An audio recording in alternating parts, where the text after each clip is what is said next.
Կանին պատերազմից հետո ես առիթ ունեցել եմ եւ 21 թվականին այս ամբիոնից խոսել հայրենասիրության մոդելի մասին։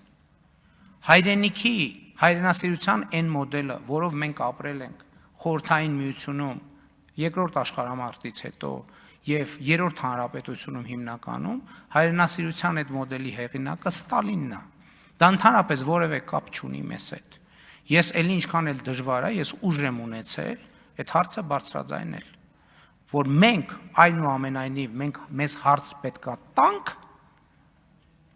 թե լավ, այդ ոնց եղավ, որ ազգային ինքնությունը ժխտող խորհրդային միությունը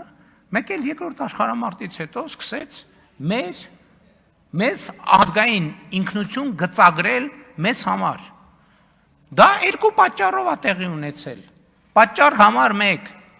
որպեսզի մենք մեր ինքնությունը խորհրդային Հայաստանի հետ չկապենք, այսինքն պետություն ունենալու մեր իղձերը չկապեն Հայաստանի